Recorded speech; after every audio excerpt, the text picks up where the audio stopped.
summer is here, so there's no excuses not to go outside. London has so many fantastic places that you can visit for a day trip. So, turn off the TV and let's get started.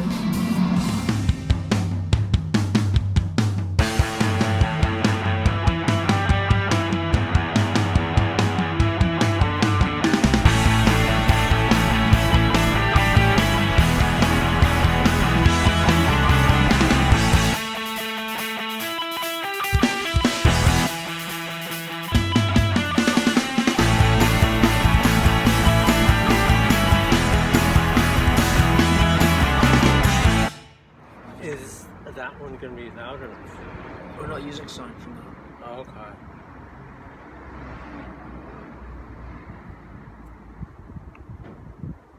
That's why we're just doing it a bit differently this time. Should we start over or? Oh, that's fine.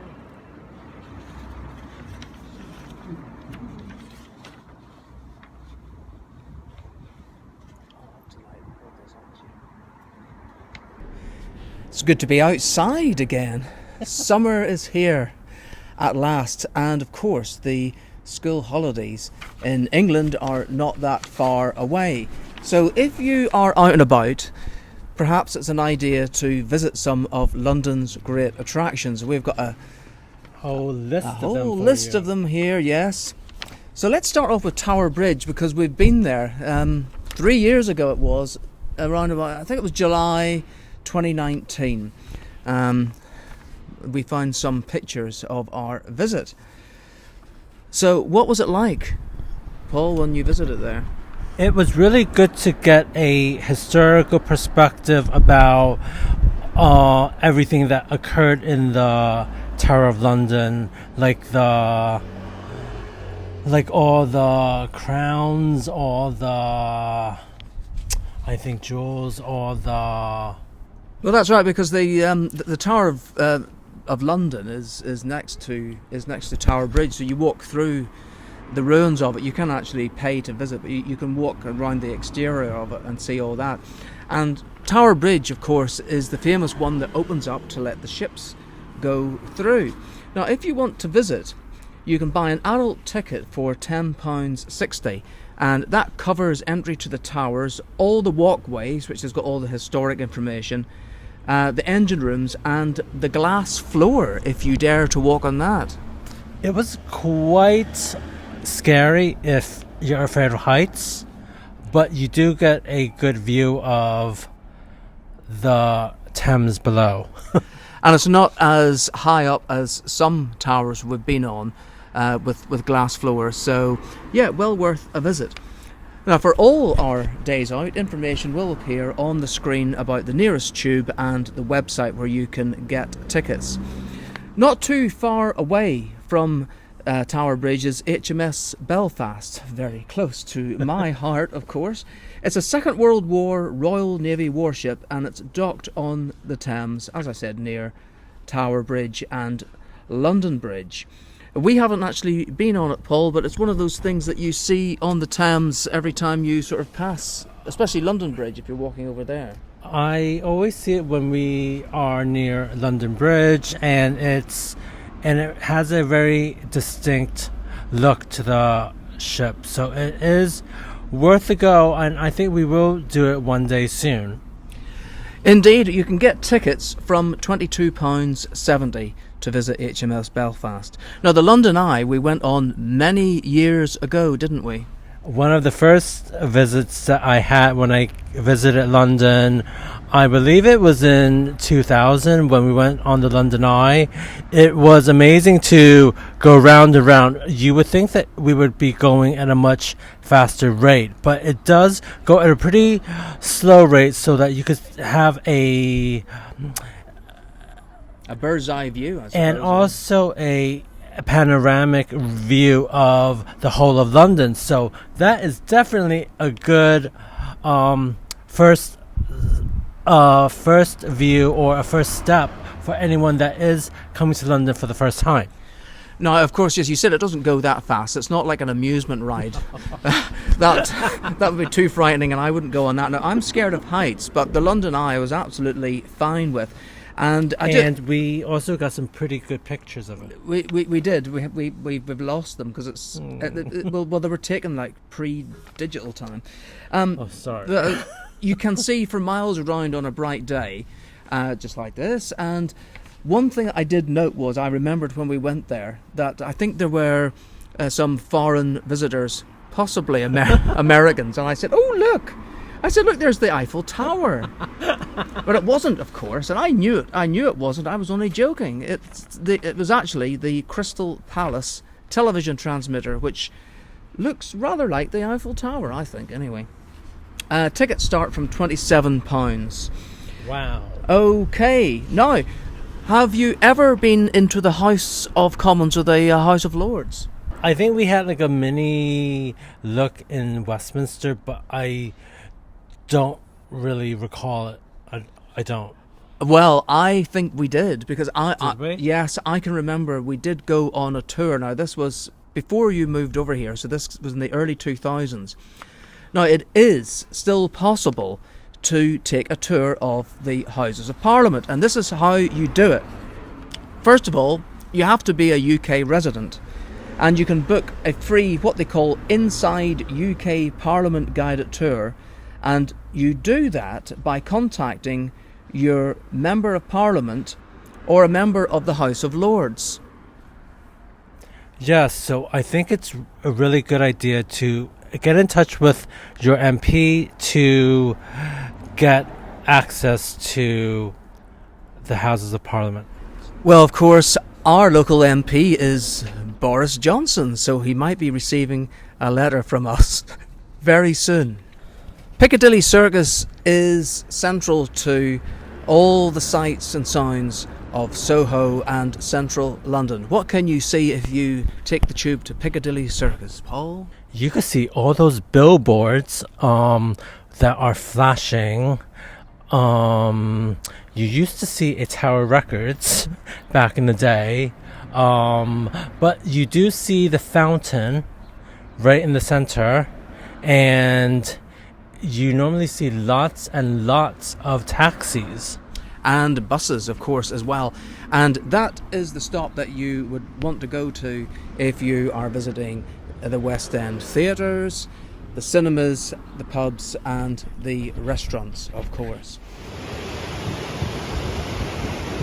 I'm looking into my crystal ball, and I see great things for our show. So please do like, comment, and subscribe.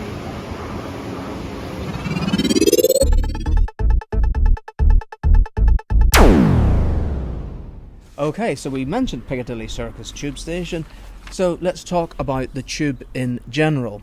So travel by tube, everyone this year who travels by rail, bus, or underground, or any type of public transport will, of course, have noticed that the prices have gone up considerably. Now that I am working again, I have noticed that it is costing me £10.30 every day to get to work and back, whereas in the olden days, pre-pandemic, it cost me £7.70. So the prices have gone up quite a bit. Although having said that, I am taking an extra bus, so there's an added fare into that. Anyway, if you are travelling by tube, the best option to use is either to buy an Oyster card. I think it's still £5 to buy the actual card, and then you load deposit, but you get back if you don't want it anymore, and then you load it up with money. But to be honest, these days it's far better if you've got a contactless debit or credit card. Yes, you just use that. As long as you use the same card all day on whichever day you're travelling, then you are always insured of the cheapest fare. So it's best to avoid using paper tickets. They do still exist, but I've got an example here. So an off-peak Oyster or contactless fare from Uxbridge, which is in Zone 6, to Piccadilly Circus in Zone 1 costs £3.50. The cheapest anytime paper ticket for the same journey is a whopping £6.30. Oh my God. So don't do that. You're just wasting your money. If you've got contactless, it's best to use that. Now, London bus and tram fares are a flat £1.65, and you can travel as many times on buses and trams in 1 hour for no extra charge. So if you are, let's say for example, you know that you need to take 2 buses, and let's say the first journey normally takes around 50 minutes, 55 minutes or something, what I would do is make sure you're the last person to get on that bus. So you're the last person to touch the Oyster stroke contactless reader on the first bus that you take, to make sure that you are within that 1 hour window. So I think it is a pretty good deal, yes. Well, of course, it's great to enjoy your home city, but you might want to travel a little bit further afield. Here is Paul with some top tips and tricks on how to best pack your suitcase.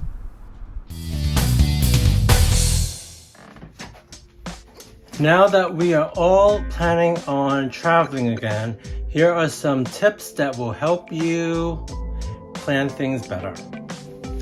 Okay, so we have these these clothing separators. Over here I have shirts and other items that should be grouped together. This other bag, I will put some socks, and perhaps I will put some knickers later. Not for your eyes right now. It's also good to have toiletry bags to keep them all close and all neatly tidy. I know what you're thinking. I am gonna put my laptop in my checked-in. No, have a laptop bag, any type of laptop bag. Normally these airlines will allow you to have 1 carry-on plus 1 laptop bag. So just pop them here and it's all neat and tidy. If you are also buying like crisps or anything that might burst, it's very useful to have it in a plastic bag. Otherwise, your suitcase would be a hot mess.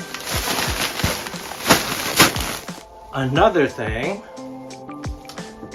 you need to have these laundry bags for you to put all your dirty clothes so that you don't contaminate any of your clean clothes. I like to bring an extra pair of sneakers because sometimes it's either raining or you might step in dog mess. Because that's happened to me before and it's not a pretty sight. So if you are going to bring one, I would still recommend having a plastic bag to keep it from contaminating the rest of your bag.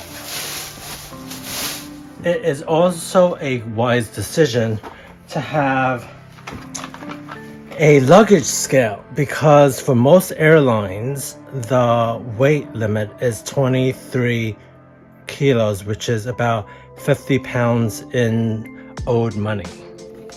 So let's zip up the case and let's put in the batteries. You could get this at any good travel location. You could get it at Argos. I think that's where I got it from, but a lot of other places also do sell them, so it's always good to shop around. This doesn't seem too heavy.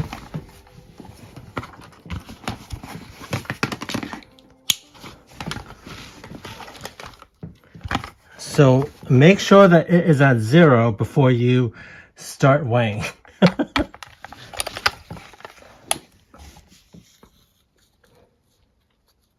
8 kilos.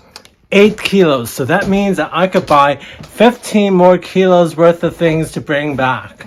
So I think that this old gadget will give you peace of mind that you won't go over and you won't have to pay an extra surcharge for an overweight bag.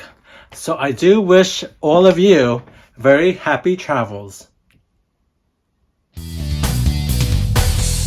Thanks for watching our show. If you like what you see, please like, comment, and subscribe. Thank you very much.